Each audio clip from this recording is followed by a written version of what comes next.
So first exercise is the front squat. Now this can be a bit tricky to get the bar across your shoulders comfortably. It is not the most comfortable exercise, but you kind of want to find that crevice in between your shoulder and bicep and have it sit in there. You can either have your hands underneath the bar pointing upwards with your elbows, or have your hands crossed across your chest like I do. Always keep your elbows up to support the bar, and then just squat down as normal. Moving on, we have the deadlift, and for this exercise you want to keep your back flat and neutral and your core tense, and also your chest upwards as well, making sure your knees are about hip width apart and always pushing out to the side as you would do with your squats, and just bringing the bar as close to your body as possible, bringing it up and back down again. Definitely always ask a gym instructor to double check your form on moves such as deadlifts and squats, just to make sure that you're doing them correctly and avoid injury.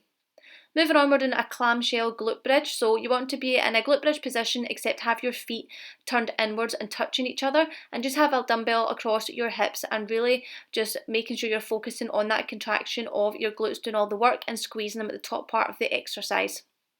Moving on, we're doing the leg press. This is a familiar exercise throughout the guide, and you want to just focus on bringing those knees down towards your chest and pushing it away. Make sure you're coming down nice and slowly towards your chest as well. Don't rush this. Make sure that you are controlling the weight, and always make sure if you want to hit your glutes, have your feet at a wider stance with your toes pointed outwards. Otherwise, to hit more of your quads, keep your feet a bit more narrow. Final exercise before our leg finisher is a kettlebell pulse squat. So holding a kettlebell in an almost goblet-like position, you want to come down into a squat, but keep that kind of half bounce at the bottom, just to add in a bit of an extra resistance to the squat. Now here comes our circuit, i.e. our finishers as explained on the guide. We're starting off with a around the world lunge, which is a lunge out to the front followed by out to the side, and then a reverse lunge as well. Really great way to really get those legs burning, really get the glutes firing, and make sure you're always just pushing through that heel when you are lunging, and making sure your knee never comes over your toes as well.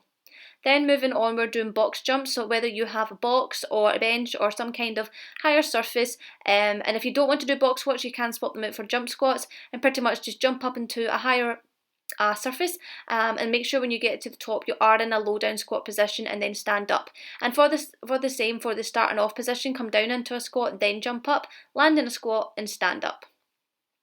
Exercise number 8 is a glute bridge, just body weight, no weight needed here. However, if you feel you can add in weight, then by all means just add in a small dumbbell. But what you want to do is keep your back neutral as well. Make sure you're not overarching, tense those glutes at the top part of the exercise. Really push through those heels and squeeze for a good second or two at the top. Then moving on, we have crab walk, so coming down into the bottom part of a squat position, keeping those glutes nice and tensed and active. You want to take steps side to side as you would if you were a crab for 30 seconds, so whatever kind of space you have to go left then to go right, however many times you have to go back and forth. And to finish off, we have a wall sit, so pretty much coming down as low as you can at a 90-degree angle, and just focusing on feeling that burn. Really feel those quads burn. If you are advanced enough, you can add a plate on top of your legs to really add in more intensity.